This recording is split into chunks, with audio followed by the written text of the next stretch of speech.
దయచేసి అందరూ తలలు వచ్చారు. ప్రార్థన. మమ్మల్ని మిక్కిలిగా ప్రేమిస్తున్న యేసయ్యానికి స్తోత్రం.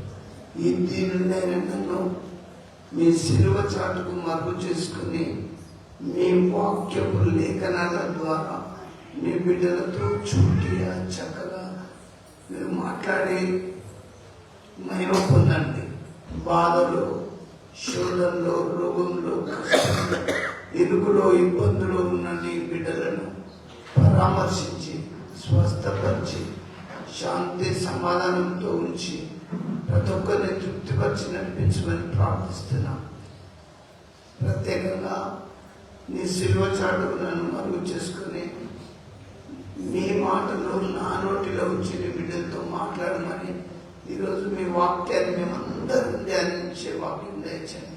లైవ్ వింటున్న బిడ్డలను, వాక్యం వింటున్న బిడ్డలను అందరినీ వారి మనోనేత్రం తెచ్చి మేము పొందమని యేసు నామములో ప్రార్థిస్తున్నాము తండ్రి. ఆమేన్. దయచేసి దేవుని వాక్యం జాగ్రత్తగా వినండి, గమనించండి, గ్రహించండి. నేను చెప్పే అంశం అందరూ గమనించాలి. దేవుడు మాట్లాడా? ఎప్పుడైనా బైబిల్ చదువుతాం, గుడికి వస్తాం, పాస్టర్లం అంటాం, భక్తులం అనిపించుకుంటాం, క్రైస్తవులం అనిపించుకుంటాం. కానీ దేవుడు ఎప్పుడైనా ప్రత్యక్షంగా మీతో మాట్లాడిందా? ఒకసారి ఆలోచించాలి. మనము కొత్త పెరుగులతోటి హల్లు అంటే కాదు, గుడికి వచ్చి సప్పట్లు పట్టి పాటలు పడినంత మాత్రమే కాదు భక్తి. కానీ దేవుడు స్వయంగా మీతో ఎప్పుడైనా మాట్లాడిందా? అంత లోతుకు మనం ఆధ్యాత్మికంగా దిగినమా లేదా? లైవ్ ఉంటున్న బిడ్డలైన మీరు, వాక్యం వింటున్న బిడ్డలైన ప్రతి ఒక్కరూ ఈ మాటలు ఆలోచించండి. దేవుడు మీతో ఎప్పుడైనా మాట్లాడిందా? సార్ మీకు ఈ విషయం తెలుసా? ఒకవేళ కలెక్టర్ గారితో మాట్లాడినామనుకో కొద్దిగా ప్రౌడ్గా ఫీల్ అవుతాం. అంతకంటే మినిస్టర్ తోటి మాట్లాడినామనుకో ఇంకా కొద్దిగా ఫీల్ అవుతాం. ముఖ్యమంత్రి గారితో మాట్లాడితే ఇంకా ఫీల్ అవుతాం కదా. కానీ ప్రధానమంత్రితో, రాష్ట్రపతి గారితో మాట్లాడితే ఇంకా ఫీల్ అవుతాం. కానీ అందరికంటే పైవాడు దేవుడు. దేవుడు మాట్లాడతాడు. అసలు ఆ స్వరం విన్నారా? ఎప్పుడైనా బైబిల్ పట్టుకుంటారు, చర్చిలోకి వస్తాం, బాగానే మ్యూజిక్లు వాయిస్తాం, పాటలు పాడతాం. కానీ దేవుడు మాట్లాడా? ఇది నేను చెప్పే అంశం. దేవుడు మాట్లాడా? మీతో ఎప్పుడైనా మాట్లాడిందా? ఒకసారి మాట్లాడకపోతే ఎందుకు మాట్లాడలేదు చూసుకుందాం బైబిల్లో నుంచి. దేవుడు రియల్గా ఉన్నాడు. ఎందుకంటే దేవుడు ఉన్నాడు. ఒక్కటి మీకు గుర్తుపెట్టి చెప్తున్నా, ఆకాశం నాది, భూమి నాది అని చెప్పి సెలవిచ్చిన దేవుడు. సూర్యుని ఎవరు చేసిండు? మంత్రి చేసిండా? మినిస్టర్లు చేసిండు? అవి కరెంటు వాడుకుంటే బిల్లు కట్టాలి. సూర్యునికి ఏమి ఇస్తున్నావు? మంచి స్వచ్ఛమైన గాలి ఇచ్చిండు. ఎవరు పంపిండు? దేవుడు కాదా? సీజన్స్ అని ఎవరు ఇస్తారు? దేవుడు కాదా? ఆ దేవుడు మీతో ఎప్పుడైనా మాట్లాడిందా లేదా? నేను మీకు ఒకటే చెప్తాను, దేవునితో సావాసం చేస్తే జీవితం చాలా ధన్యమైపోతుంది. లోకంలో బంధువులైన ఒకరోజు మనం విడిచిపెట్టచ్చు, కానీ దేవుడు ఎప్పుడు విడిచిపెట్టాడు. నేను మీకు నా లైవ్ వింటున్నా, మీకు నేను వాక్యం ద్వారా హెచ్చరించేది ఏంటంటే దేవునితో సావాసం చేయండి, దేవుని స్వరం వినండి. అందుకే దేవుడు మీతో మాట్లాడా? దేవుడు మాట్లాడినా? ఒకవేళ మాట్లాడకపోతే ఇక్కడి నుంచి అయినా ప్రభు స్వరాన్ని వినడానికి ప్రయత్నం చేయండి. ఒకసారి దేవుడు ఎట్లా మాట్లాడతాడు తెలుసా? దేవుడు ఆత్మ ద్వారా మాట్లాడతాడు. ఎప్పుడన్నా మన అంతరాత్మలో ఉంటుంది ఆత్మ. ఆత్మ ద్వారా దేవుడు మాట్లాడతాడు. ఎప్పుడైనా మాట్లాడినా మీతోటి? అసలు అంత లోతుకి ఎదిగిందా? దేవుడు ఆత్మతోటి మాట్లాడతాడు. అపోస్తల కార్యం తీసుకోండి. అపోస్తల కార్యం 8వ అధ్యాయం 29 నుంచి 38 వరకు. 38 వచ్చిన చదవండి. అప్పుడు ఆత్మ ఫిలిప్పుతో, నీవు ఆ రథము దగ్గరకు పోయి దానిని కలుసుకోమని చెప్పాడు. దేవుని యొక్క ఆత్మ చెప్తాంది ఎవరితోటి? పిలుపుతోటి. అసలు ఇవాళ సప్పట్లు కొట్టుకుంటే ఆరోగ్యాలు ఒట్టుడు కాదు. దేవుని ఆత్మ క్లియర్ గా మాట్లాడుతుంది, కలరాది రియల్ గా మాట్లాడుతుంది. అందుకే చాలా మంది గుడికి రావడమే కాదు, దేవుని ఒక ఆత్మ మీతో మాట్లాడిందా? ఫిలిప్ తోటి ఏం మాట్లాడుతుంది? మళ్ళీ నీవు ఆ రథము దగ్గరకు పోయి దానిని కలుసుకోమని చెప్పాను. మళ్ళీ కాదు. అప్పుడు ఆత్మ ఫిలిప్పుతో, నీవు ఆ రథము దగ్గరకు పోయి దానిని కలుసుకోమని చెప్పాను. అక్కడ కలుసుకో అని చెప్తాను దేవుని ఆత్మ. ఎప్పుడైనా దేవుని ఆత్మ మీతో మాట్లాడిందా? చూడండి, నేను మీకు చెప్తున్నా, నేను నా జీవితంలో నేను చిన్నప్పటి నుంచి దేవునితోటి సావాసం, మీరు ఎవ్వరు ఏ రకంగా అనుకోని నేను నా ప్రభుతో సావాసం చేసిన. నేను మీకు ఒకటి చెప్తుంటారా, నేను అప్పుడు హైదరాబాద్లో ఇంటర్ చదివేటప్పుడు నాకు చాలా కష్టమవుతుండే. దేవుని ఆత్మ క్లియర్గా అయితే నువ్వు ఎమ్మెల్యే దగ్గరికి వెళ్ళి రాయించుకోపో అన్నాడు. హైదరాబాద్ సిటీలో నాకు ఎమ్మెల్యే తెలుసా, ఇల్లు ఎక్కడున్నా రియల్గా చెప్పింది దేవుని ఆత్మ. 106 నంబర్ బస్ ఎక్కు, పలాని దగ్గర దిగు, పలాని వైపు చూడు, పలాని ఇంటికి పో, అక్కడ ఎమ్మెల్యే ఉంటాడని చెప్పాడు. అలాగే వెళ్ళినప్పుడు ఎమ్మెల్యే ఎట్లుంటాడో నాకే తెలియదు. ఎవరు ప్రభు మరి ఎమ్మెల్యే అంటే దేవుడు ఏం చెప్పింది తెలుసా? ఆ ఇంట్లో నేను ఎవరైతే మందలు ఇస్తారో ఆయన ఎమ్మెల్యే అనుకో అన్నాడు. నేను స్టూడెంట్ని కదా, చేతిలో పట్టుకొని ఉన్నా ఇంట్లో. అందరూ పంచాలు మంచి తెల్ల బట్టలు వేసుకొని ఉన్నారు. మాట్లాడతాను 5 మినిట్స్ చూసిన, ఎవరు మందలు తెలియరు. కానీ ఎవరు మందలు తెలియరంటే దేవుడు ఏం చెప్పింది తెలుసా? నేను మందలు ఇచ్చిన ఆయన ఎమ్మెల్యే అనుకున్నాను. బాబు నీకేం కావాలంటే మీరే కావాలని చెప్పిన. ఏం కావాలంటే ఒక లెటర్ కావాలి సార్, ఇమ్మీడియట్లీ నాకు రాసి చేయాలని చెప్పి ఇమ్మీడియట్లీ రాసి అసెంబ్లీ ముద్ర కొట్టి నాకు ఇచ్చేసాడు. నేను అనుభవించిన దేవుని ఆత్మతోటి. వీటిల్లో మా సిస్టర్ ట్రాన్స్ఫర్ గురించి ఏ మంత్రి దగ్గరకు పోవాల్సిన పని లేదు. పలానా ప్లేస్ నీకు ఇస్తున్నా, పలానా ఊరు ఇస్తున్నా అని చెప్పాడు. తీసుకుపోయిన అందరూ మంత్రులతో 5 రోజులు ఉన్నా కూడా ఎవరేం పని చేయలేదు. దేవుని ఆత్మ చెప్పింది పలానా ప్లేస్ అని దేవుడు చెప్పాడు. ఒకట్లా దేవుడు పిలుపుతో ఏమని చెప్తాడు? నువ్వు ఆ రకాల దగ్గరికి పో, అక్కడ నేను ఏం చెప్పాలో చెప్తా అని చెప్పిండు. దేవుని బిడ్డలారా, అపోస్తలుల కార్యము 8 నుంచి 8వ అధ్యాయం 29 నుంచి 38 వరకు ఉంటుంది. నేను మీకు షార్ట్గా చెప్తున్నా. దేవుడు తన ఆత్మ ద్వారా మాట్లాడతాడు. ఎప్పుడైనా గుడికొస్తున్నా నువ్వు దేవుని ఆత్మ ద్వారా మాట్లాడే అన్నితోటి ఒకసారి ఆలోచించుకో. నా జీవితంలో చాలా సందర్భాలు ఉన్నాయి. కాబట్టి అలా నేను నా ప్రభుతో ఉండే భాగ్యం నేను సంపాదించుకున్నా. దేవుడు ఆత్మతోటి క్లియర్గా మాట్లాడతాడు. రోగం వచ్చినా భయపడకు. మీకు నేను చెప్తున్నాగా, ఇంత పెద్ద ఆపరేషన్ అయింది, ఆయన దేవుడు ముట్టిండు, బాగా చేసిండు. ఆయన ఇప్పుడు నా కాళ్ళ పౌదాలు వచ్చిండు, కన్యమైన కూడా మా అన్న వచ్చిండు. రాలేదు అన్న, నేను వచ్చి ఇలా మళ్ళీ చెప్తానని అనుకున్నారా? చచ్చిపోతారు అనుకున్నారు అందరూ. నాకు నానేవాళ్ళు లేరు. నానేవాడు ఒక నా దేవుడు ఉన్నాడు. నారన్న వీళ్ళంతా నన్ను చూసిండ్రు. ఎందుకు మీకు చెప్తున్నానంటే, బెడ్ మీద పండుకొని లేవలేని నడవలేని స్థితి 2 నెలలు 15 రోజులు దేవుడు ఇలా వచ్చి ముట్టి నన్ను బాగు చేసింది. కాబట్టి నేను తెలుసుకున్న సత్యాన్ని ఈరోజు మీకు చెప్తున్నా. దేవుని బిడ్డలారా, దిగజారిపోకండి. దేవుడు ఆత్మతోటి మాట్లాడతాడు. రోగం ఎక్కువైందా ప్రార్థన చేయి, కష్టం ఎక్కువైందా ప్రార్థన చేయి, సమస్యలు ఎక్కువైనాయా ప్రార్థన చేయి, అప్పులు ఎక్కువైనాయా ప్రార్థన చేయి. ప్రార్థనను ఎక్కువ చేస్తే దేవుడు మీద ఖచ్చితంగా నడిపిస్తాడు. వీటిల్లో దేవుని యొక్క వాక్యం ఎంత ధైర్యం ఇస్తుందంటే, నా అప్పుల వాళ్ళు నేను ఎవరికి అమ్మి వేస్తేనే మీ దోషములను బట్టి మీరు అమ్మబడితే. దేవుని బిడ్డలారా, నేను మీకు చెప్తున్నా, నా ప్రతి అవసరత కూడా నేను పర్సనల్గా దేవునితో మాట్లాడుకుంటాను.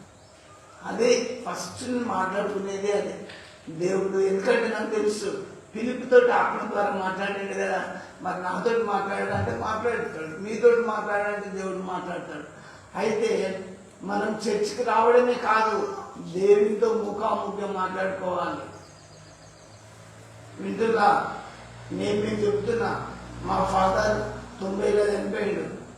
నాకు 90లో చనిపోతే నాకు ఏం తెలియదు, అప్పుడు చదువుతున్నా. అప్పుడు అక్కే కొత్తగా ఉద్యోగం వచ్చింది. ఏం చేయాలి దేవా? మరి నేను ఏం చేయాలంటే ఒక 1/2 కిలో మిరపగింజలు తోట పోసింది, అది నాకు రాకపోతే నారాయణనే అడ్డగట్టి పోసింది, అది నాకు బాగా గుర్తు. అన్న భయం నీళ్ళే 6 నెలల లోపల నా అప్పులన్నీ తీరిపోయినాయి. 50,000 ఆ రోజుల్లోనే వచ్చినాయి. 90లో 50,000 నాకు దేవుడు ఇచ్చిందంటే మీరు ఒకసారి ఆలోచించండి. దేవుని మీద నేను మీకు చెప్తున్నా, నేను తెలుసుకున్నా నా ప్రభును నేను చెబుతున్నా. కష్టంలో, బాధలో, దుఃఖంలో ఏ ఫ్రెండ్స్ రాకపోవచ్చు, ఏ బంధువులు రాకపోవచ్చు, కానీ దేవునితో నువ్వు ఉంటే నేను చేయబట్టి బాగు చేస్తాడు, నీ అప్పులు తీరుస్తాడు, నీ బాధలు తీరుస్తాడు. ఎందుకు నేను మీకు చెప్తున్నానంటే దేవుడు మాట్లాడతాడు. అందుకే ఈరోజు నేను చెప్పే అంశం, దేవుడు మాట్లాడా? ఎప్పుడన్నా గుడికి వస్తున్నావు కదా, పాస్టర్వే కదా, భక్తులే కదా, ఎప్పుడన్నా స్వయంగా మాట్లాడా?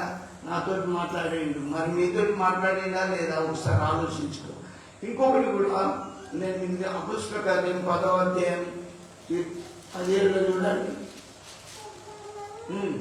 తొందరగా 10వ అధ్యాయం 17 నుంచి 22 వరకు. పేతురు తనకు కలిగిన దర్శనం ఏమై ఉందో అని తనలో తనకు ఎదుతోచక ఉండగా కొన్నేని పంపిన మనుషులు సీమోను ఇల్లు ఏదని విచారించి తెలుసుకొని వాటిని నిలిచి ఇంటి వారిని పిలిచి, పేతురును మాను పేరు గల సీమోను ఇక్కడ దిగి ఉన్నాడా అని అడిగి, పేతురు ఆ దర్శనమును గురించి యోచించుచుండగా ఆత్మ చూడండి, ఇక్కడ దేవుని ఆత్మ పేతురు దగ్గర పోయింది. దేవుని ఆత్మ పేతురు దగ్గర పోయి ఏమంటుందో చూడండి. ఇదిగో 3 మనుషులు నిన్ను వెతుకుచున్నారు. 3 మనుషులు నిన్ను వెతుకుచున్నారు. నీవు లేచి క్రిందికి దిగి సందేహింపక వారితో కూడా వెళ్ళుము. నువ్వేం సందేహించకు పేతురు, నువ్వులే, నీ కొరకు 3 మనుషులు వెతుకుచున్నారు, నువ్వు లేచిపో అని చెప్పింది. దేవుని యొక్క ఆత్మ క్లియర్గా చెప్తుంది. వింటున్నా? అసలంత అనుభవంలోకి మీరు ఎందుకు దిగుతలేరు క్రైస్తవ్యంలో? చెప్పండి. దేవుడు క్లియర్గా మాట్లాడతాడు. దేవుని బిడ్డలారా, కాలం సమయం అంతా గతించిపోతుంది. మనము మరణానికి సమీపంగా వెళ్ళిపోతున్నాం. ఎంతో మంది మనం చూస్తుంటే రాలిపోతుండ్రు, ఎంతో మంది చనిపోతుండ్రు. ఇంకా మీరు దేవునిలో ఎదగాలి, దేవుని స్వరం వినాలి, దేవుని యొక్క శక్తిని పొందుకోవాలి. వింటున్నా?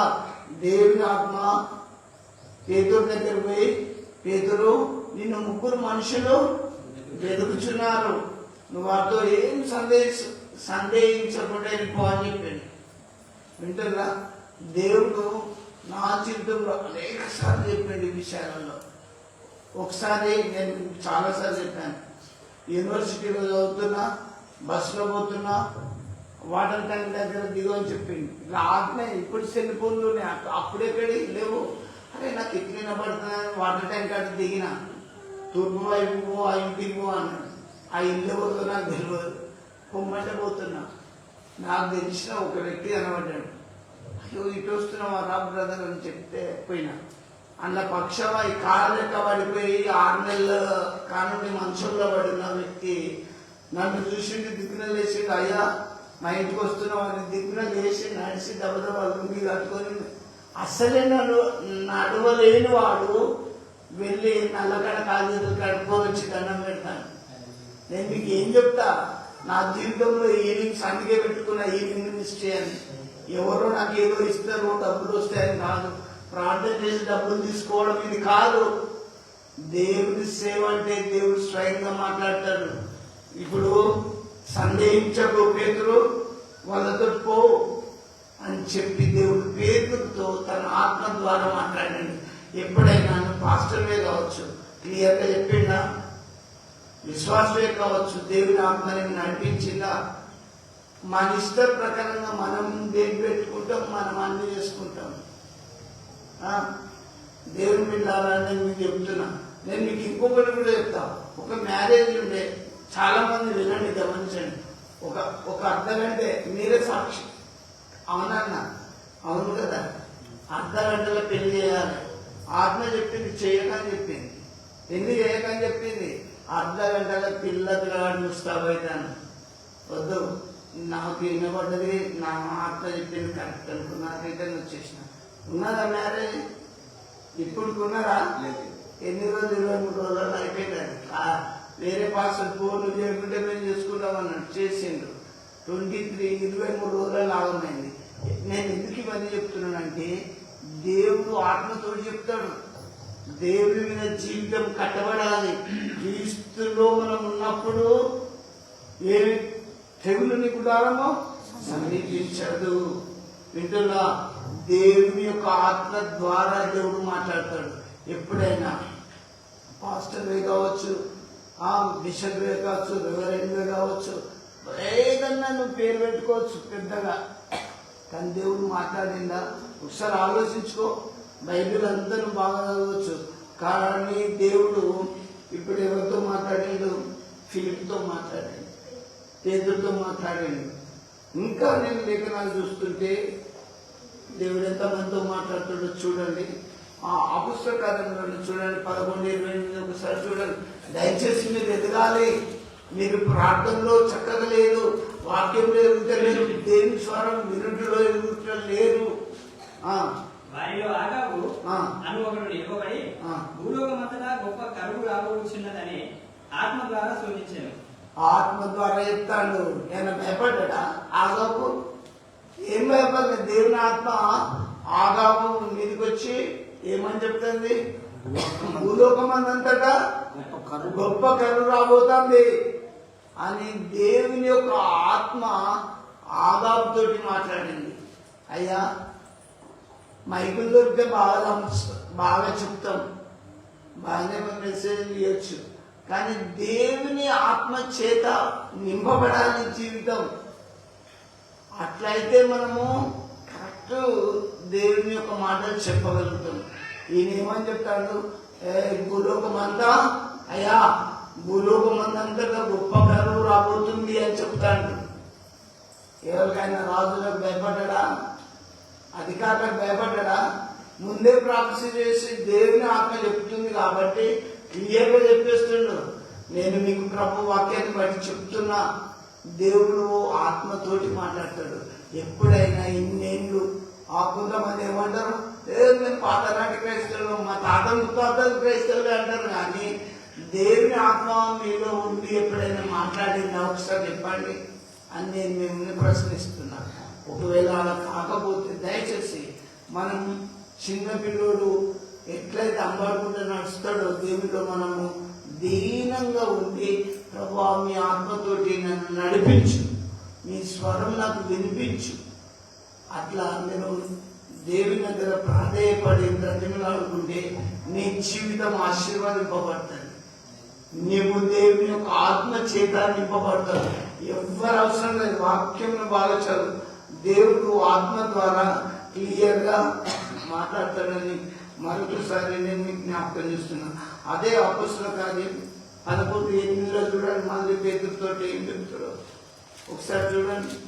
దేవుడు ఆత్మతోటి మీతో మాట్లాడిండాలి లేదా ఒకసారి చూడాలి. అందుకు నేను మందు ప్రభువా, నిషిద్ధమైనది అపవిత్రమైనది ఏది నా నోట ఎన్నడూ పడలేదని చెప్పగా, రెండవ మారు ఆ శబ్దము ఆకాశం నుండి, దేవుడు పవిత్రము చేసినవి నీవు నిషిద్ధమైనవి కానీ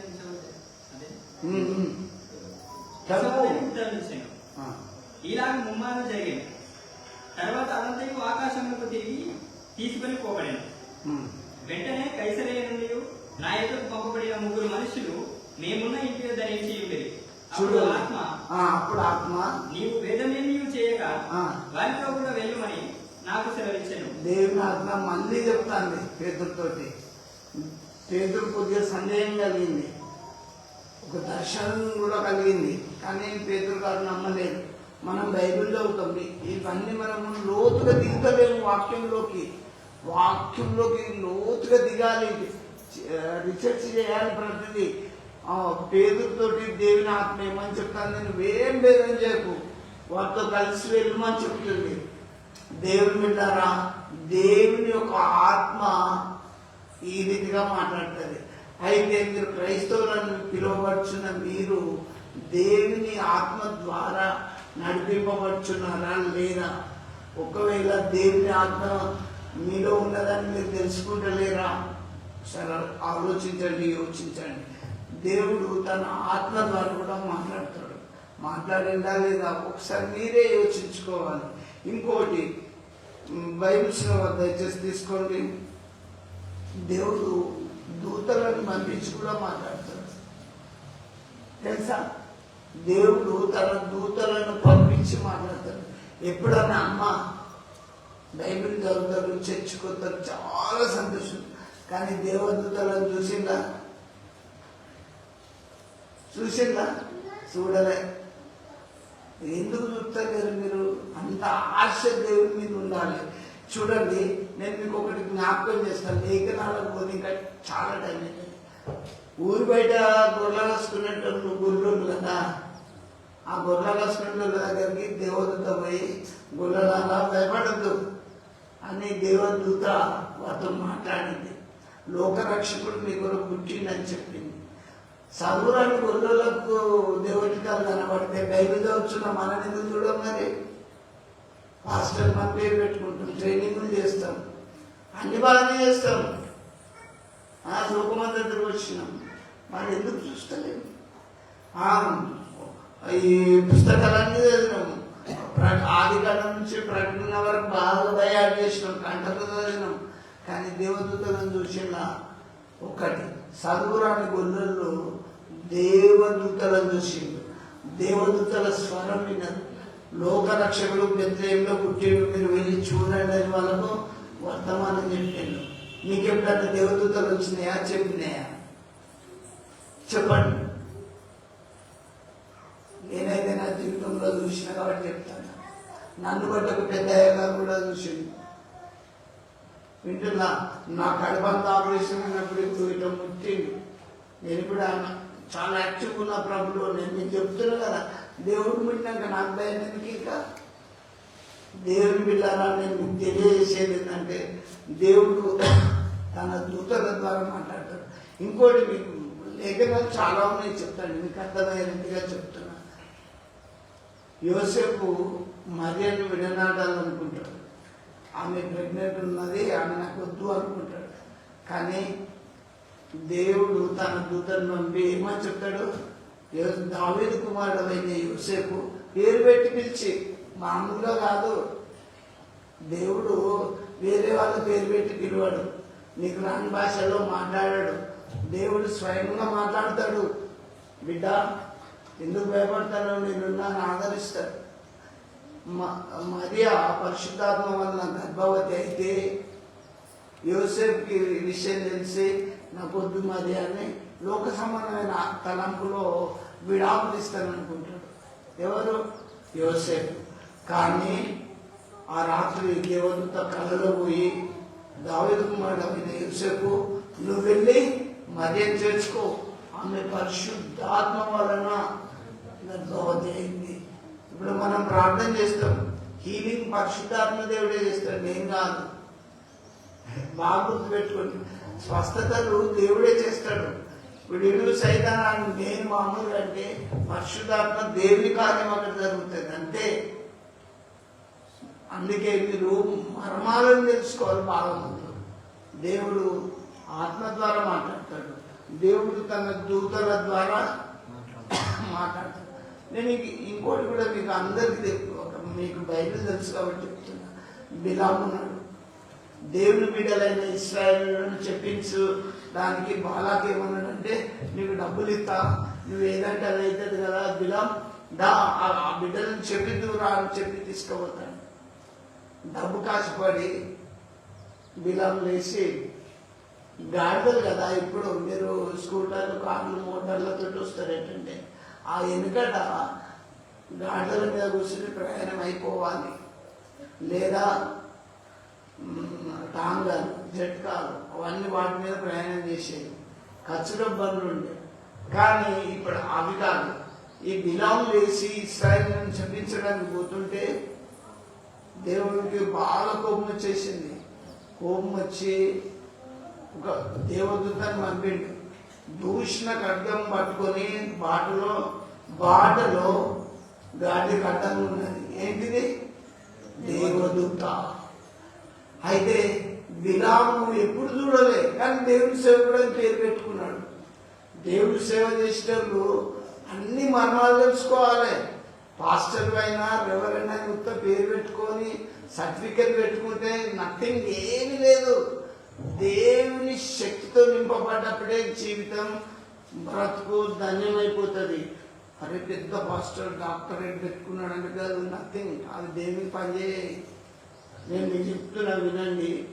ఈ అయ్యగారు మంచి ఇశ్రాయేలును చంపించడానికి గాడిద మీద పోతాడు. దేవదూత దూషణ ఖడ్గం పట్టుకొని గాడిద అడ్డంగా ఉన్నాయి. ఈ గాడిద దేవదూతను చూసి గోడగల సందులో ఒత్తేసింది. ఎవరిని? బిలామును. గోడ సందులో కాలువని ఒత్తుకపోతే చాలా నొప్పి అయింది. దాన్ని ముమ్మారు విపరీతంగా కొడతాను. దేవుడు గాడిదకి నోరిచ్చిండు. ఏందా నన్నెందుకు కొడతాను? ముంగట దేవదూతుల్లో చూడు, నేనేమన్నా తప్పు చేసిందని మాట్లాడింది. దేవుడు అప్పుడు బిలాము కన్నులు తెరవబడి దేవదూతను చూసింది. బైబిల్ చదువుతున్నావు, ఎప్పుడైనా దేవదూతలు చూసినావా? దేవుని స్వరం వినవా? ఎందుకు గుడికి వచ్చేది? ఆధ్యాత్మికంగా మీరు ఎదిగినప్పుడు ఎందుకు చెప్పండి. నేను మీకు ఒక్కటి చెప్తా, అందరం దేవుని దృష్టిలో నేనేదో పెద్ద హైలైట్ కాదు. అందరము దేవుని దృష్టిలో సమానమే. మనమందరం ప్రార్థన చేయాలి, ప్రార్థనలో ఎదగాలి, వాక్యంలో ఎదగాలి, అన్నిట్లో మనం ఎదగాలి. అప్పుడే దేవుని చూడగలుగుతాం. ఇక్కడ బిలాము కన్నులు తెరిచినప్పుడు ఏం చూసిండు తెలుసా? దేవదూతను చూసిండు. దూషణ ఖడ్గం పట్టుకొని ఉన్నది. నేను బైబిల్ చదువుతుంటే నాకు ఒక వాక్య భాగం చాలా ఇష్టమైంది. యెహోవా యందు భయభక్తులు గలవారి చుట్టూ ఆయన దూత కావలి ఉండి వారిని రక్షించును. మన దూత మన చుట్టే ఉంటారు. లేకపోతే ఈ లోకంలో మనం ఎప్పుడో మట్టిపాలయ్యాము. ఎన్ని అపాయాలు, ఎన్ని గండాలు, ఎన్నిసార్లు కింద పడ్డాము, ఎన్నిసార్లు యాక్సిడెంట్స్ అయినాయి, ఎన్నిసార్లు మా జీవితంలో ఏదేదో అపాయాలు. ఎన్నిటి నుంచి దేవుడు తప్పించి ఇంకా నా బిడ్డలు నా మర్మాలను తెలుసుకోవాలని బ్రతికించిండు. కానీ దేవుని పిల్లలు మీరు ఇంకా తెలుసుకుంటలేరు. దేవుడు ఎలా మాట్లాడతాడో ఇప్పుడు మీకు చెప్పిన ఆత్మ ద్వారా మాట్లాడతాడు. దేవుడు దూతను పంపి మాట్లాడతాడు. చూడండి, నేను ఇంకోటి కూడా జ్ఞాపకం చేస్తా. ఎలిజబెత్ వృద్ధాప్యంలో ఉన్నది. ఆమె దగ్గరికి గాబ్రియల్ అనే దేవదూత వచ్చి ఎలిజబెత్ను ఒక కుమారుని అంటారు, ఆయనకు యోహానా అనే పేరు పెడతాం. ముందే చెప్పిపోయింది దేవదూత, పరలోకం నుంచి వచ్చి చెప్పిపోయింది. నువ్వు క్రైస్తవులు అయితే పరలోకం నుంచి వచ్చే దూతలతో నువ్వు మాట్లాడవా? ఇంత పెద్ద బైబిల్ చదువుకుంటావు, సంకలం పెట్టుకుంటావు, ఏం ప్రయోజనం? మీరు ఆధ్యాత్మికంగా ఎదగకపోతే చెప్పు.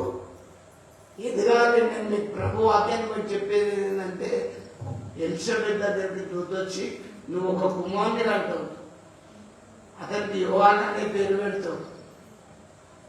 ఆమె క్లియర్గా చెప్పింది, నీ జీవితంలో ఏ కోరుతు నా బిడ్డ ఈ రాత్రి నిన్ను ముట్టుతున్నా బాగు చేస్తా. ఈ రాత్రి అమ్మా ఈ గుడికి ఛాయగా నిద్రపోకుండా దయచేసి నేను మీకు చెప్పేది గమనించాను. నేను మీకు చెప్పేది ఫస్ట్ దేవునితో మాట్లాడాలి. ఎట్లా మాట్లాడాలంటే మనం తినే ఆహారం కానించి కూడా మాట్లాడాలి. పరలోక ప్రార్థనలో మనం ఏమంటాం? మా అనుదిన ఆహారం నేడు మాకు దయచేసి, దేవా ఇలా మాకు శ్రేష్టమైన భోజనం అని ప్రార్థన చేయాలి. చేస్తున్నా చూడండి, ఏ అన్ననే తింటారు, అమ్మ వండుతుంది, అక్క పెడుతుంది, అందరం తింటున్నాం. మనము ప్రార్థనలు ఎదుగుతలేము, వాక్యంలో ఎదుగుతలేము, అసలు లోతైన మర్మాలు తెలుసుకుంటలేము. ఇక్కడ ఎలిజబెత్ ఆమె వృద్ధురాలు, ముసలామె, నీకు ఒక కుమారుడు జన్మిస్తాడు, అతనికి ఏమని పేరు? యోహానా అనే పేరు పెడతావమ్మా అని చెప్పి దేవుడు తెలిపోయింది. నేను మీకు ఎందుకు చెప్తున్నా, ఎప్పుడైనా క్రైస్తవ స్త్రీలకు దేవదూతలు వచ్చి ఇంకా ఇంకొకటి దేవదూతల గురించి చెప్తాను. మొన్ననే కదా ఈస్టర్ అయిపోయింది, మనం అక్కడ సమాధి కాడ స్త్రీలు దేవదూతలను చూసిండు కదా. ఆయన లేడు, లేచినాడు, మీకంటే ముందుగా గలిలే పోయిండు పోండి అని చెప్తారు దేవదూతలు. ఎప్పుడు చూస్తారు? గుడికి వచ్చి ఇట్లా వచ్చి పాటలు పాడి మ్యూజిక్లు కొట్టి ఇక వెళ్ళిపోడేనా? నేను మీకు చెప్తున్నా, ఆధ్యాత్మికంగా లోపలికి దిగాలి. దేవా నాతో మాట్లాడాలి, నువ్వు నేను నిన్ను చూడాలని ఒక పట్టుదల మీలో రావాలి. అప్పుడు నీ జీవితం ధన్యమైపోతుంది. వింటున్నా? అప్పుడు దేవుడు మీతో క్లియర్గా మాట్లాడతాడు. ఇంకొకటి కూడా నేను మీకు షార్ట్గా చెప్తా. దేవుడు కొన్నిసార్లు ప్రత్యక్షంగా మాట్లాడతాడు. అంటే మన ఇద్దరం మాట్లాడుకుంటాం కదా, అట్లా మాట్లాడతాడు. ఎప్పుడైనా జీవితంలో, క్రైస్తవ జీవితంలో పాస్టర్ అయినా, విశ్వాసమైనా, సంఘ పెద్దవైనా, ట్రెజరర్ అయినా నీతోటి దేవుడు స్వయంగా మాట్లాడిండా? స్వయంగా ఎదగలేదు నువ్వు. ఏంటంటే లోక సంబంధంగా ఈ చర్చిని నేను ఇంత పెద్దగా బిల్డప్ ఇచ్చుకోవడం తప్ప ఇంకేమీ లేదు. ఎదగాలంటే ఎదగాలి. నేను కదా పెద్ద పాస్టర్లని మనకు మనం గొప్పలు చెప్పుకోవడమే, కానీ ఆధ్యాత్మికంగా ఎదగాలి. ఇక్కడ దేవుడు ప్రత్యక్షంగా మాట్లాడతాడు. ఎట్లా? నేను ఇంకొకటి జ్ఞాపకం చేస్తాను. సిలువ మందిరం ఉన్నది, మందిరమే కదా, సిలువలో ఒక మందిరం ఉన్నది. ఆ మందిరంలో చిన్న సామ్యాలు ఉన్నాడు. దేవుడు ప్రత్యక్షంగా పిలిచింది సామ్యాల్లో. సమయాలు సమయాలు అని పేరు పెట్టి పిలిచింది. ఇప్పుడు నేను ఎప్పుడన్నా పేరు పెట్టి పిలిచిండా? ఎదగల నువ్వు. ఇంకా నేను చెప్తాను కదా, మీరు ఎదగలేదు. దేవుడు పేరు పెట్టి పిలిచాడు, అమ్మా. అందుకే దేవుడు పిలిచాడా? ఇలా నేను చెప్పే అంశం ఏంది? దేవుడు పిలిచాడా? ప్రత్యక్షంగా పిలుస్తాడు. ఎందుకు పిలుస్తాడంటే నువ్వు మంచిగా విశ్వాసంగా దేవుని ఎందుకు భయభక్తులు కలిగి ఆయన త్రోవలో ఎందుకు నువ్వు ఖచ్చితంగా పెడితే దేవుడు పిలుస్తాడు. సామ్యాన్ని పిలిచిండు. చిన్నోడు కాబట్టి సామ్యానికి అర్థం కాలేదు. అయ్యా నువ్వు నన్ను పిలిచినావు అని ఏమి దగ్గర పోయిండు. బాబు నేను పిల్లలు పండుగపో అన్నాడు. దీపం ఆరిపోకముందుకు మరొక పిలుపు వచ్చింది పరలోకం నుంచి. సమయాలు అరే అయ్యగారు మళ్ళీ పిలిచిందని నమ్మకంగా, పిల్లోడు కదా, వచ్చేసింది. వచ్చినప్పుడు బాబు నేను పిల్లలే పండుకో అని ఏమి చెప్తాడు. ఇక్కడ మీరు అందరూ లేఖనాలు గమనించాలి. ఈ ఏమి మందిరంలో పాస్టరే, యాజకుడే, సేవకుడే, కానీ దేవుడు మాట్లాడలే ఆయనతోటి. ఎందుకంటే ఆయన కరెక్ట్ లేడు. నేను మీకు ఒకటే చెప్తాను, మనము యథార్థంగా, గట్టిగా, నమ్మకంగా, విశ్వాసంగా దేవుడిలో ఉంటే మనం దేవుని మాటలు వినగలుగుతాం. ఏ ఒక తప్పు చేసి అది కాదు బ్రదర్ నా తప్పు నేను కప్పిపుచ్చుకుంటూ నువ్వు చేయకని చెప్తా కరెక్టా? ఏమి సొంత కొడుకులే వెబ్సైట్లు అయిపోతుంటే బుద్ధి చెప్పలే వాళ్ళకు. ఒక్కడే రోజు వచ్చిండు, ఏమి మెడలేసి వచ్చిండు. బైబిల్ గ్రంథంలో చదివితే తెలుస్తుంది. ఇక్కడ మూడోసారి పిలిచిండు దేవుడు సామ్యాలు. చిన్న సామ్యాలు పిలిచి, అయ్యా నువ్వు నన్ను పిలిచినావా అని చెప్తాడు. పిలిచినావా అని చెప్పినప్పుడు ఏం చెప్తాడు? అయ్యా నువ్వు పండుగ, ఎవరైనా నేను పిలిస్తే నీ దాసుడు ఆలోచిస్తున్నాడని సెలవు అని చెప్పు అని చెప్తాడు. నాలుగోసారి మళ్ళీ పిలిచి సమయాలు అని దేవుడు పిలిచినప్పుడు ప్రభువా నీ దాసుడు ఆలపిస్తున్నాడు సెలవు మనకని దేవుడు ఏమని ప్రత్యక్షంగా చెప్పింది తెలుసా? నేను ఏలిని అతని కుమారులను నేను ముట్టుపడేస్తూ చంపేస్తున్నా. మీకు అర్థమయ్యే రీతిగా చెప్తున్నాను. వాళ్ళు విచారలేదు, ఈ తరంలో వాళ్ళు చెడ్డవారైంది, వాళ్ళు గుడికి వచ్చినా కూడా గుణం మారలేదని చెప్పి ముట్టుపడేసి. నేను మీకు ఒక్కటే చెప్తాను, ప్రత్యక్షంగా దేవుడు చెప్తాడు. దేవుని పిల్లగా సమయాలు చిన్నోడు కాబట్టి తెల్లారినాక మళ్ళీ ఏం చెప్పాలో భయపడిపోతాను. ఏదికి నేను చిన్నోడిని కదా, ఉన్న కాడికి ఇట్లా వాక్యం చెప్తాడు అని వస్తాడు నా దగ్గర గుడికి. రారు, అబ్బో విమర్శిస్తాడు బాగా అంటారు. నేను విమర్శించడం కాదు, నేను నేర్చుకోవాలని చెప్తున్నా, మీరు ఎదగాలని చెప్తున్నా, మీరు ప్రార్థనలు ఎదగాలి, దేవుని స్వరం వినడానికి మీరు ముందుండాలి, ఆత్రపడాలి. నేను నా ప్రభుతో మాట్లాడాలి, నాతో మాట్లాడాలి అనే పట్టుదల మీలో రావాలి. కానీ దేవుని బిడ్డలారా, సమయాలు కూడా భయపడ్డాడు. మళ్ళీ ఏమి పిలిచిండు, బాబు రాత్రి దేవుడు ఏం మాట్లాడాడంటే, అయ్యా ఇది పరిస్థితి, మీ కుమారులు సరైన ప్రవర్తన లేదు, దేవుడు మొత్తేయడానికి సిద్ధంగా ఉన్నాడని చెప్పి. కాబట్టి నేను మీకు ఒకటే జ్ఞాపకం చేస్తున్నాను, దేవుడు మీతోటి స్వయంగా ఎప్పుడైనా మాట్లాడాడా ఒకసారి ఆలోచించండి, యోచించండి. మాట్లాడిందా ఇప్పటికైనా ప్రత్యక్షంగా? చూడండి, మోషేతోటి దేవుడు మాట్లాడిండు. మోషే, ఈ బిడ్డల శ్రమ నేను చూసిన, నువ్వు ఫరో దగ్గరికి వెళ్ళంటే మోషే అన్ని సాకులు చెప్తాడు. ప్రత్యక్షంగా ఆ పొదలో నుండి మాట్లాడిన కూడా మోషే నమ్మడు. నేను అత్తివాడిని, నేను ఇది అది అన్నీ చెప్తాడు, అన్ని సాకులే చెప్తాడు. మనము బైబిల్ చదువుతాం, మళ్ళీ చేసే విధానమైన పనులన్నీ అలాగే చేస్తుంటాం. కాబట్టి నేను మీకు ఒకటి జ్ఞాపకం చేస్తున్నా, ఏంటంటే జీవితంలో దేవుడు ప్రత్యక్షంగా మాట్లాడతాడని జ్ఞాపకం చేస్తున్నాను. నాకు దేవుని బిడ్డలారా, ఎప్పుడైనా దేవుడు మీతో ప్రత్యక్షంగా మాట్లాడిందా? ఇంకోటి, అబ్రామ్ తోటి ప్రత్యక్షంగా మాట్లాడింది. ఏమని? అబ్రామా, నీ ఒక్కడైన కుమారుని నాకు బలి అన్నాడు. అరే, లేక 100 ఏళ్ళకు ఒక కొడుకునిచ్చి మళ్ళా బలి ఇవ్వమంటే మనసు ఒప్పుతారా? ఒప్పది. కానీ అబ్రామ్, దేవుడు మాట్లాడింది కదా, అయ్యా నువ్వే నాకు ఇచ్చిన కొడుకు, నీకే ఇస్తానన్నాడు. కట్టెలు నొప్పు అన్ని పట్టుకొని కొండ మీద పోయి బలి చేయడానికి సిద్ధపడ్డాడు. కత్తి కూడా ఎత్తిండు. విశ్వాసం అనేది ఎట్లుండాలి? కత్తి ఎత్తి రాకుండాలి మనకు. వింటుందా?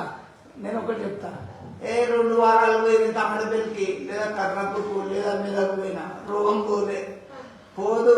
ఎందుకు చెప్పాను? నీకు విశ్వాసం లేదు. కత్తి ఎత్తి రాకుండా ఏదేమైనా దేవునిలో విశ్వాసం ఉంచు. ఇక్కడ నేను మీకు జ్ఞాపకం చేసేది ఏంటంటే, దేవుడు అనేక రీతులుగా ప్రత్యక్షంగా మాట్లాడతాడు. కాబట్టి ఆ ప్రత్యక్షత ఎప్పుడైనా మీతోటి ప్రత్యక్షంగా మాట్లాడిందా లేదా ఒకసారి యోచించుకొని ఆలోచించుకోండి. వింటున్నా? దేవుడు ఎన్ని రకాలుగా మాట్లాడతాడు ఒకసారి మీకు ఏమర్థమైందో నాకు చెప్పండి. ఆత్మతోటి మాట్లాడతాడు, ఇంకా కళ ద్వారా, దేవదూతల ద్వారా మాట్లాడతాడు, దర్శనం ద్వారా కూడా దేవుడు క్లియర్గా మాట్లాడతాడు. దర్శనం అంటే ఏం తెలుసా? కొంతమంది ఈ మధ్యన నేను కొంతమంది విశ్వాసులని పిలువబడే వాళ్ళని చూసిన, ఒక చెట్టు పచ్చగా అయింది, నీ జీవితం మంచిగా అయిపోతుంది, ఆ పళ్ళు కాసిన, ఇవన్నీ కాదు, అట్లాంటి కథలు చెప్పొద్దు. క్లియర్గా దర్శనం అంటే కళ్ళు మూసినా కనబడాలి, కళ్ళతో తెరిచినా కనబడాలి. నేను మీకు ఎట్లా కనబడతానో అట్లా. ఒక ఆమె మా దగ్గరికి వచ్చింది, అప్పుడు మాకు ఈ చర్చి మీద కప్పు లేదు, నేను దర్శనం చూస్తానని ఒక్కొక్కరిని పిలిచి ప్రార్థన చేస్తానంటే, సరేగా మన ఇంటికి వచ్చినా చెయ్యాలి నేను కూడా చెప్పిన. ఒక్కొక్కరిని పిలిచి ప్రార్థన చేసుకుంటా, నువ్వు వరల పడ్డట్టు కనబడుతుంది నాకు, దేవుడు చూపిస్తాను. దేవుడు నీకే కాదు, అందరూ చూపిస్తాడు. ఏదైనా స్పెషాలిటీ ఎవరి దగ్గర లేదు, బాగా గుర్తుపెట్టుకోండి. నాకు ఇట్లా కనబడ్డది నీ గురించి అని ఇట్లా చెప్పేటప్పుడు ఎవరి నమ్మద్దు, జాతకాలు అవి ఇవి. వింటున్నా? దేవుడు క్లియర్గా చూపిస్తాడు. అయితే అట్లా 2-3 చేసింది ఆమె, చింత కట్టుకొని కాలు వాసింది కదా అని ఇంకో ఆమె చెప్తాను, బందేది ప్రార్థన కాగానే అదే రాత్రి వెళ్ళింది. నువ్వు కానీ తప్పుడు చెప్పకని చెప్పి అప్పుడు మనం బయటనే ఆరాధన చేసుకునే వాళ్ళం. దేవుని బిడ్డలారా ఒకటి చెప్తున్నా, దేవుడు మీకు చెప్తే కరెక్ట్ చెప్పు, ఎవరు ఎదిరించాడు, ఎవరు కూడా మనం లేమన్నారు. ఎందుకంటే దేవుడు స్వయంగా మాట్లాడతాడని నేను మీకు జ్ఞాపకం చేస్తున్నా. ఇంకా యోనాతోటి కూడా డైరెక్ట్గా మాట్లాడాడు దేవుడు.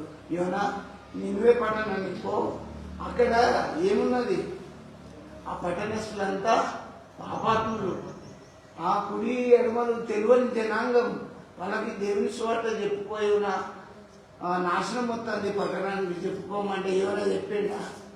ఇప్పుడు అయ్యగారులు కూడా కరెక్ట్. ఎంతో మంది రోగులు గ్రామాలల్లో వీధులల్లో మా దేశంలో అనేక చోట్ల ఉన్నారు. ఏం లేదు, లగ్జరీ కార్లు వేసుకోవాలి, హాయిగా ఉండాలి, ఏసీలో ఉండాలి. ఇది బాడీకి అలవాటు అయిపోయింది. కాదు, పేతురు గారు చదువు రాదు. పేతురు నీడబడ్డ రోగులే బాగుపడ్డారు.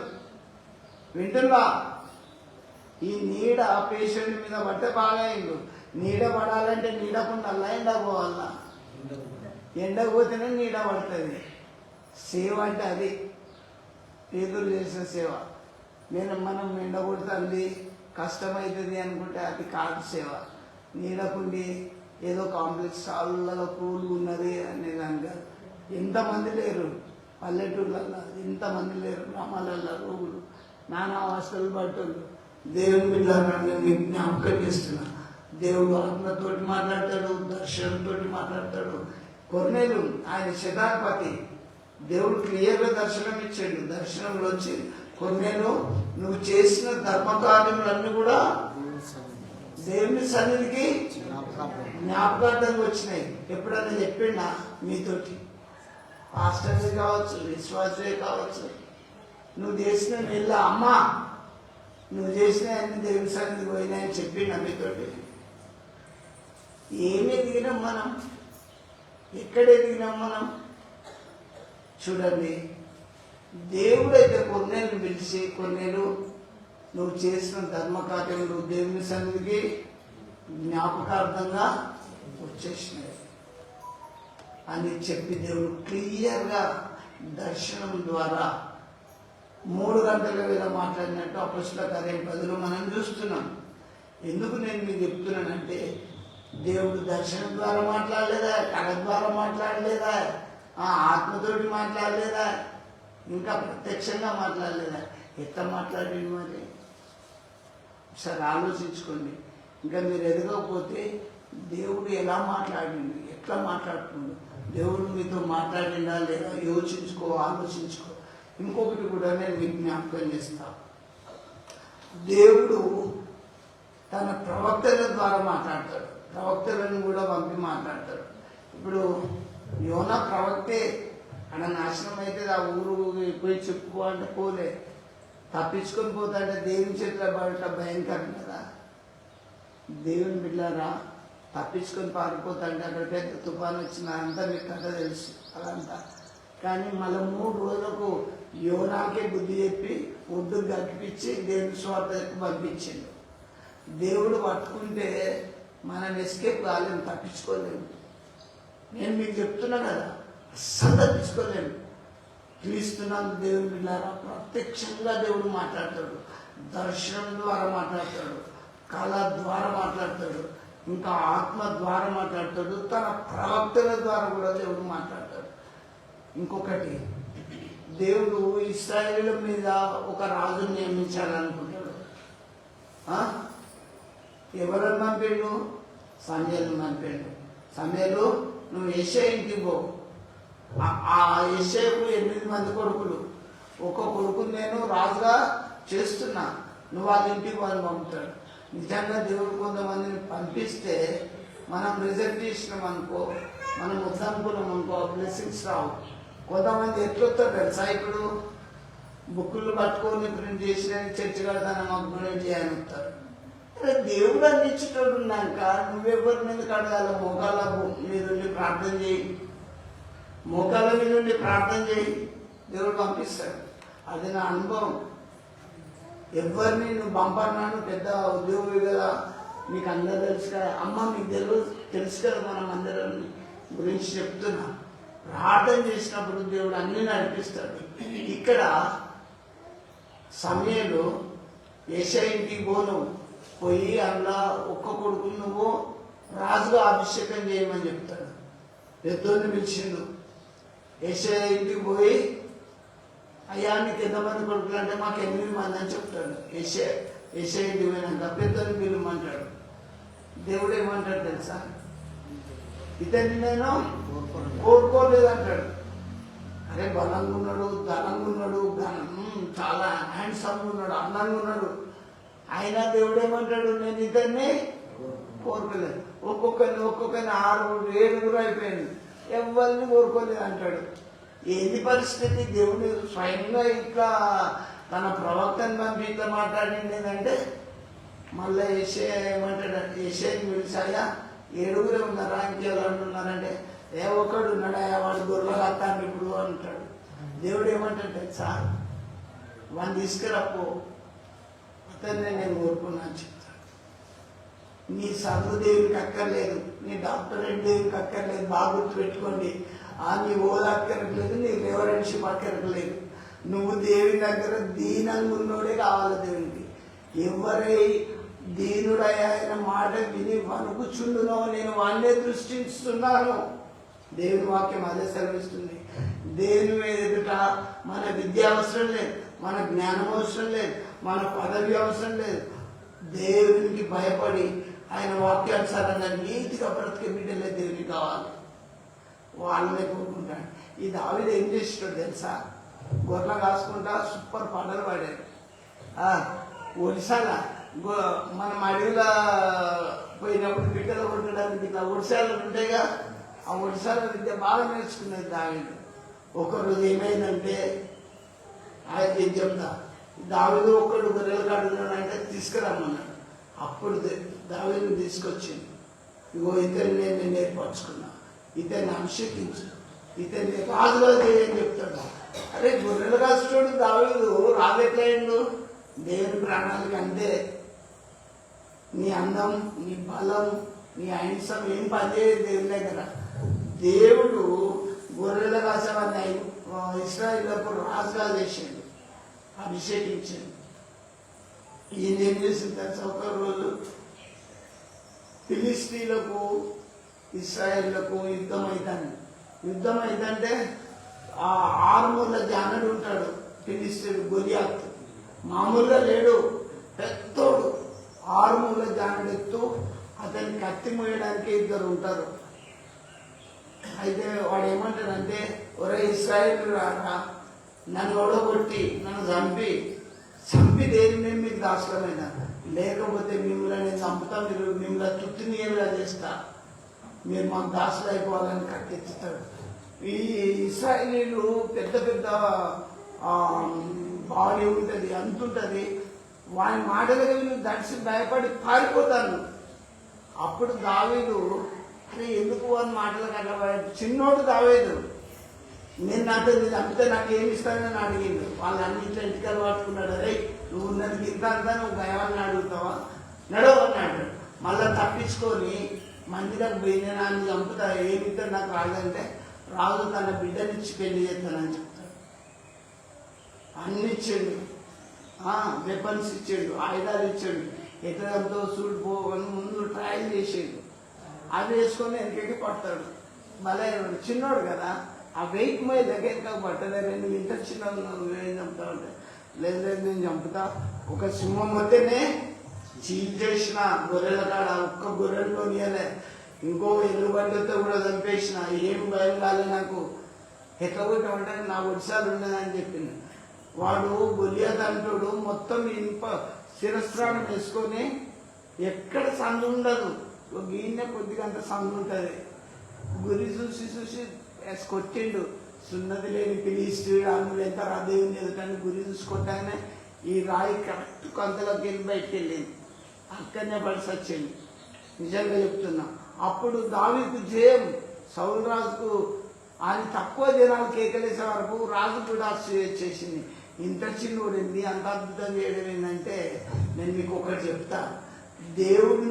దేవుని వాక్యానుసారంగా నువ్వు ఉంటే నీ జీవితం ఎక్కడైనా ఆశీర్వదింపబడుతుంది, నీ ఇల్లు కూడా ఆశీర్వదింపబడుతుంది. నువ్వు ఏదైతే లాస్ అయినావో దేవుడు దీవిస్తాడు, ఏదైతే పోగొట్టుకున్నావో దేవుడు ఆశీర్వదిస్తాడు. చూడండి దేవుని బిడ్డలారా, జీవితంలో దేవునితో సహవాసం చేయి. దేవుడు ప్రత్యక్షంగా మాట్లాడతాడు, కళ ద్వారా మాట్లాడతాడు, ఇంకా ప్రవర్తనని పంపి మాట్లాడతాడు, ఇంకా దర్శనం ద్వారా మాట్లాడతాడు. ఎప్పుడైనా మీతో మాట్లాడా? అది నేను మిమ్మల్ని అడుగుతున్నాను. లైవ్ వింటున్న బిడ్డలారా, మీ జీవితాల్లో కూడా ఏ కొరత వచ్చినా దేవుడు మాట్లాడతాడు. కానీ ప్రభు స్వరం వినడానికి ప్రయత్నం చేయండి. ప్రభు పిలుపు మీకు వస్తుందా లేదా కనిపెట్టండి. కాబట్టి మీరు ఇక నుంచి వాక్యంలో బాగా ఎదగండి, ప్రార్థనలు ఎదగండి, విశ్వాసంలో ఎదగండి, దేవునితో అనుదినం మాట్లాడండి. నేను షార్ట్గా ఈ కొద్ది మాటలను దేవుడు మీ దినికిలో ఆశీర్వదించును గాక. ఆమేన్. ప్రార్థన చేసుకుందాం. మమ్మల్ని మిక్కిలిగా ప్రేమిస్తున్న దేవానికి పాదములకు స్తోత్రం. దేవా, మీరు ప్రత్యక్షంగా ఆత్మ ద్వారా, కళ ద్వారా, దర్శనం ద్వారా, ప్రవక్తల ద్వారా పంపించి మాట్లాడే దేవుడు. ఈ దీనిని మీ శరీర చాటు మరుగు చేసుకొని ప్రతి ఒక్కరితో మీరు మాట్లాడండి. నా సంఘంలో లైవేంటున్న కుటుంబాలను ఆశీర్వదించండి, దీవించండి.